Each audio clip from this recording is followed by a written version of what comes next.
Paano kung ang isang ospital sa pag-iisip ay pinamahayan ng mga di nakikilanang kaluluwa? Papasukin mo ba kaya? Kahit panganib ang naghihintay o buhay man ang nakasalalay.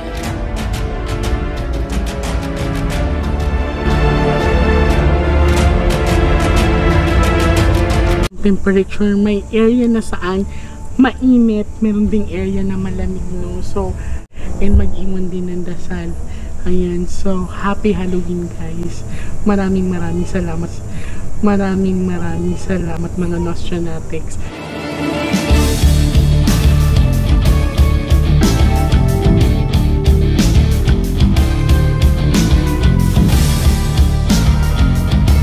Sir, ito palang ating bagong camera. Wow, bagong cameraman. Yung ating kamaster na si KJ, nakakita pala doon, hindi lang sinabi kanina nung nagbibideo kami ni Miss J. Ano yung nakita mo? Anino po. Anino? Opo, ng babae. Tsaka parehas sila babae. Parehas babae? Ah, ibig sabihin may buhok dun sa anino. Ah, okay. Tapos parang kulay puti yung nakita ko na. Ah, may figura talaga. Hindi mo sinabi sa amin? Parang natakot ka na. Hindi kasi siya palaki ba mga master, so siya yung ating cameraman tonight dahil nga talagang kailangan ko din mga master. So, yun. Tapos ano pa yung nakita mo? Dun sa... Parang pag nung nasa uli kasi ako, nung Master Gala nasa unahan, tapos ako nasa likod lang, parang may sumusunod. Oo. Na hindi ko ma-explain. Oo. Na, wala ka naman narinig ng mga boses? Meron. Anong... Parang may bumubulong na may bumubulong na yung parang ibang ano. Na hindi katulad natin. Ito.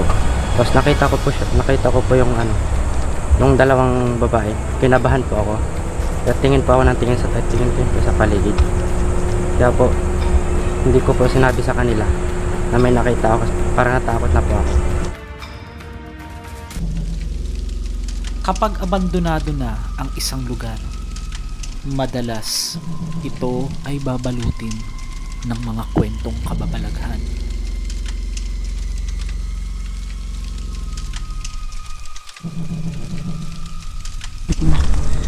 Talaga yun. First time mo tong ganito? Na naggabi talaga na pumunta dito? Hindi, actually pangatlo ko na to ngayon.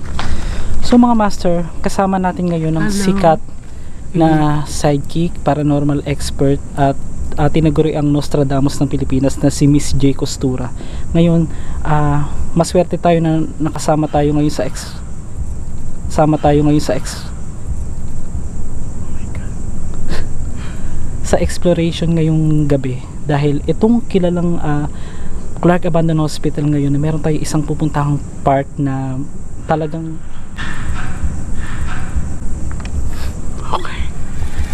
malakas ang sinasabi nilang paramdam. So hello po sa mga Nostranatics at mga kamaster natin. Ayan, so, si Miss J. Costura. Mga Nostranatics worldwide, so may area dito na pinayagan kaming pumunta. Ito ang this is a mental hospital that was being abandoned for how many years na.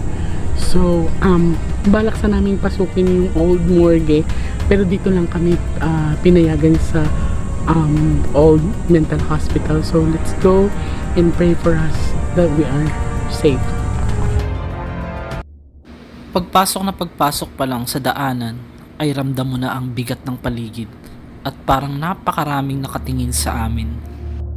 Tinatayang panahon pa ng mga Amerikano ang ospital na ito, kasama ang mental hospital at mga morgue rito. Ito ay ang ginamit sa World War II, sa Vietnam War. Pero dahil nga sa pagputok ng Mount Pinatubo, ito ay naging abandonado na at tuluyang nilisan. Well, actually, nakaka-encounter naman ako ng mga ganito, pero yung kilabot ko ngayon, hindi ko ma-explain. Okay, ngayon, pwede po kayong mag-shots dito ng parang opening dahil may nakasulat po dyan na mental hospital. Ito po, itong nakasulat po nito, tignan niyo po dyan. Sa tuwing nag-e-edit ako ng aking mga video ay madalas ako nakakakita ng mga figura o muka ng hindi maipaliwanag. Pero para sa akin, ang mga imahinasyon ay malaya.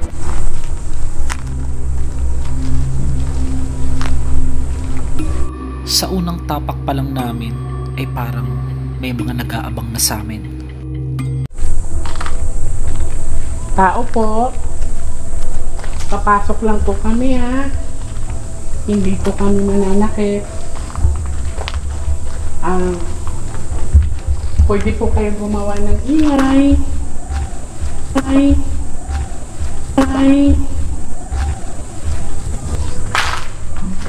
Guys, parang mainit. Miss J. Mainit siya. Diba? Ayun po yung, mainit siya. po ba yung senyales na pagka nagbabago-bago yung temperatura, merong talaga? Yes, mainit siya. Biglang uminit siya. Mga master, first time ko naka-experience ng ganito na may kasama din akong psychic at on the spot, na-feel ko yung init. Samahan niyo ako sa buong video ito dahil tiyak hindi lang paa mo o balahibo ang kikilabutan, kundi mabubuksan din ng iyong mga imahinasyon. Bawat room po na yan, dyan po yan. Okay, sana kung meron man dito, pwede kayo magparamdam sa amin. Pwede rin kayo makipag-usap.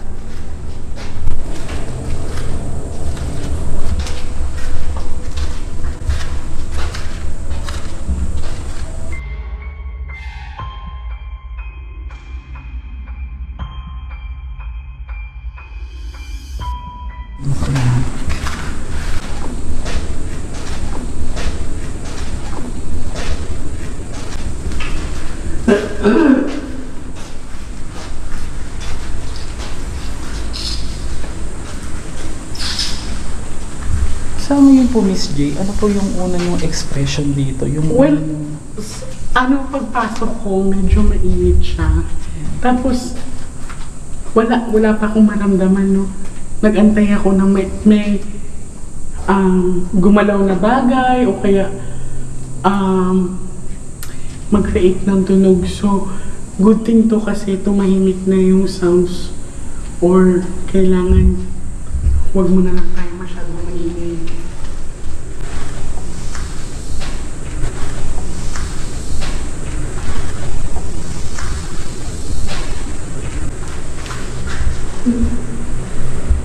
Narinig mo? Uy, narinig mo? Ano po ba? Narinig mo? Hindi po.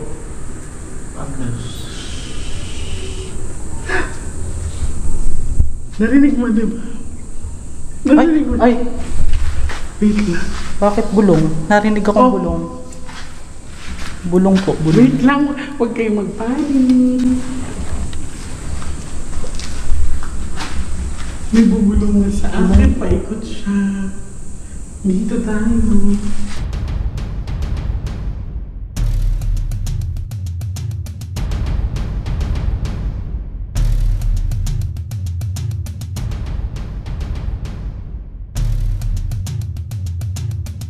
Uy! Tapos may part din daw po na parang nakakarinig sila rito ng nilalatigo. Dito na pa. Opo. Guys, grabe yung pakas ng kamay ko. Hindi naman ako pasmado nila. Magtingin lang kay Kwa, baka may ahas. Hello?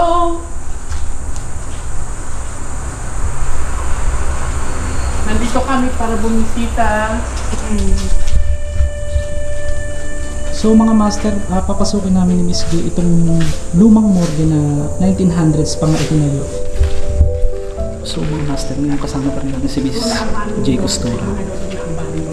Ngayon, hinahayaan natin siyang maramdaman dahil siya yung makikipag-communicate sa sinasabi nila na nakakaramdam ng mga kababalaghan sa lugar na to, sa abandonadong morgue at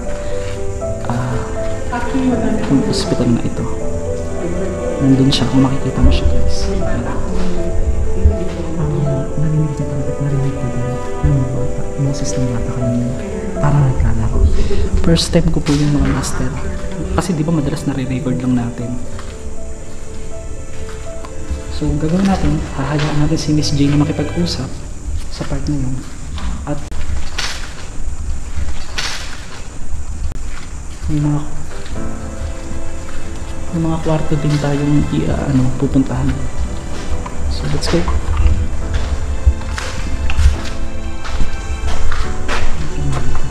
So mapapansin mo mga master, sila ng pinakaibabaw na.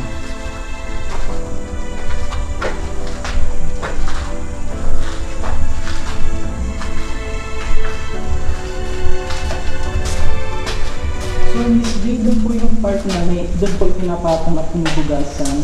Saan? Yung mga patay. Dito po sa may narinig tayong bata kanina. Oo nga, may narinig akong bata. Hindi lang natin sure kung Ito, this is the... Picture mo naman. So Miss J, dito po yung part na parang may ginagawa, meron silang bathroom na dyan pinapaliguan, nakabukod po pinapaliguan yung mga patay. Ay, Narinig, hindi ko pa narinig yung dahon. actually, kanina Ganito po, ganito siya ngayon lang guys. Ganon. Kanina ko pa actually. Wala namang hangin. Yan. So kung may makikita ko kayo, pagpasok niyo, may mga butas-butas. Ito po yung parang shower. Huwag ka matakot. Dito yung hugasan. Yan po. Yung mga butas, may makikita kayong tubo. Connected po yan ng shower. Yan mga yan. Kung ayaw nyo na nandito kami, please make a sound. A very strong sound. Inyo ay nakaka-disturb kami, please make some noise. The first time ko, hindi ko ma-explain mga master. Pag may kasama ka palang ganitong sanay makipag-usap. Pati ikaw madadala ka talaga sa eksena na talagang nakakapangilabot.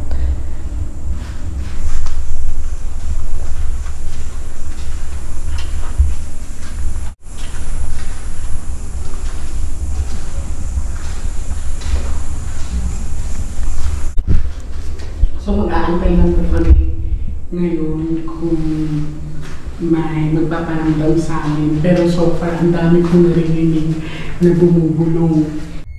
Hindi namin namamalayan sa aming pag-iikot na patagal ng patagal at palalim na pala ang gabi.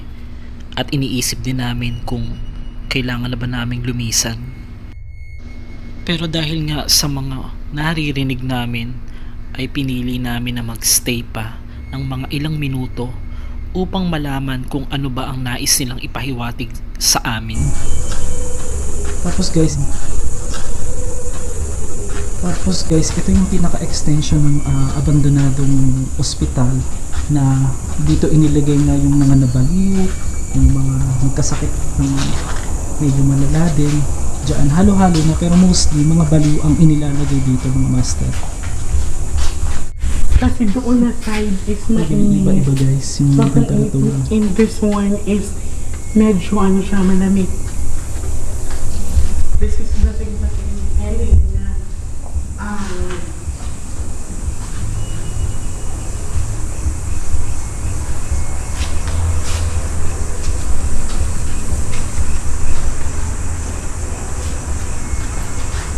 Ito po, ito yung extension.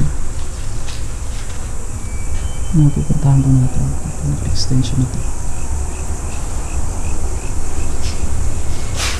Tapos hindi ko po sure kung nandito pa rin o yung mga gamit ng Amerikano. Meron kami nakita rito before kung nandito pa ba. Para siyang mga bakal. Doon pala yata sa kabila.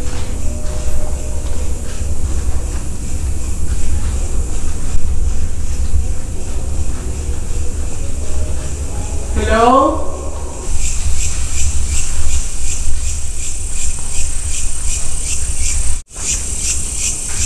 So far, ano po yung napipili nyo ngayon?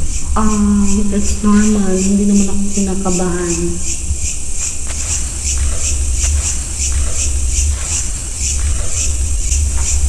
May mga naririnig lang akong voices na hindi ko maintindihan.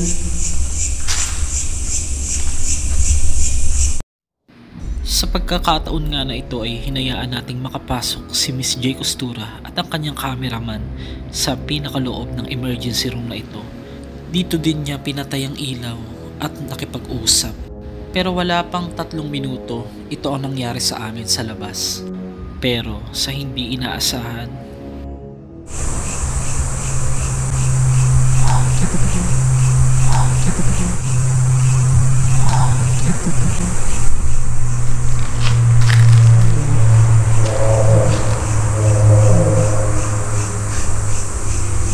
Ano ba to? Ako lang siya kung narinig dito sa camera. May ganun ba to, guys? Maliit lang na ba to? Nasaan? Ay! Oh my God, sabi ko nga. Ayan, oh. Dito tayo. Dito kami, guys. Yung narinig, eh. Nakaano kasi ito ngayon.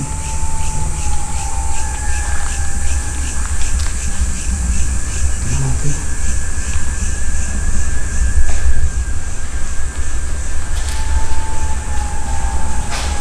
Binatutukan mo.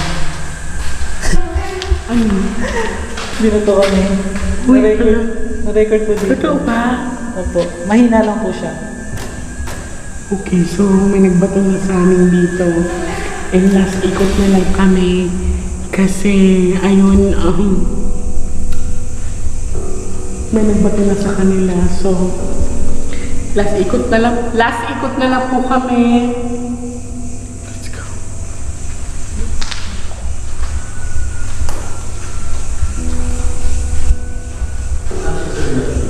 Dito po.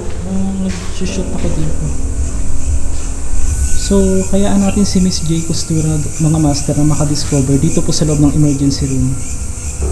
Kung mayroon siyang na-feel or something, na-feel na ano. Kasi yun po yung mga nag-aagaw buhay nila itinatakbo. Pinaka-emergency room po siya. At marami na rin pong namatay dyan. Well, ang naaamoy ko dito, medyo malangsa lang siya, no? Tsaka medyo naninikip yung dibdib ko.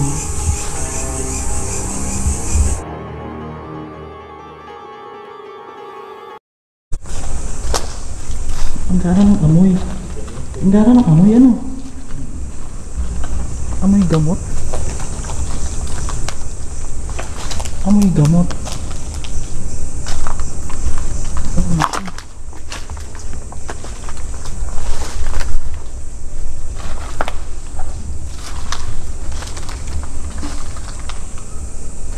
Meron po tayong special guest. Wow, guest. Collaboration. Oo, na first time ko po ito, sobrang appreciated na makatambal o makasama sa isang vlog ang tinaguriang Nostradamus po ng Pilipinas na si Miss J Costura. Hello, ayan, so magandang gabi sa inyo mga kamaster. Yan.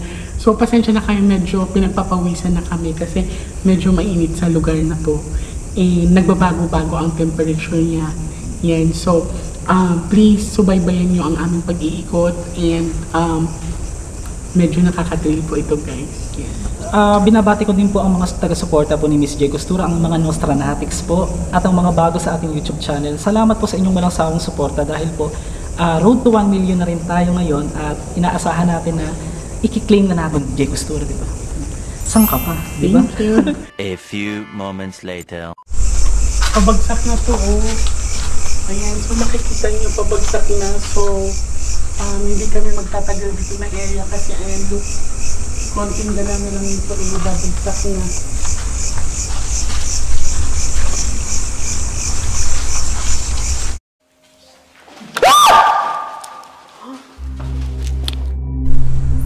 Natakot ako, may humawak sa aking leeg. Oh my God. Miss J, dito. Atras po kayo dito. Punta po kayo dito kasi delikado na po yun. May humawak sa leeg ko. Okay. Oh.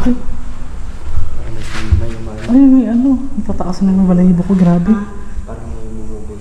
May ano. May naglakad doon.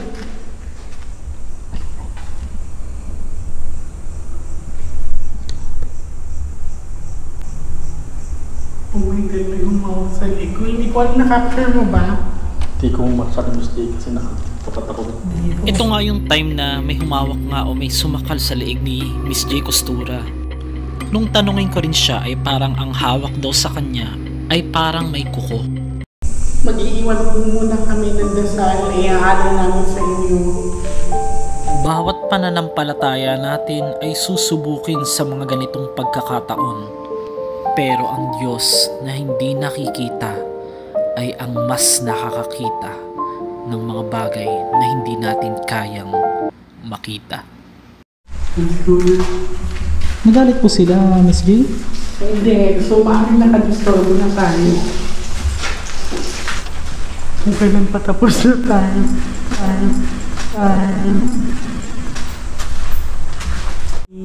Minsan papalapit sa amin, minsan nasa likod namin, pawis na temperature, may area na saan mainit, meron ding area na malamig, no? And mag-iwan din ng dasal.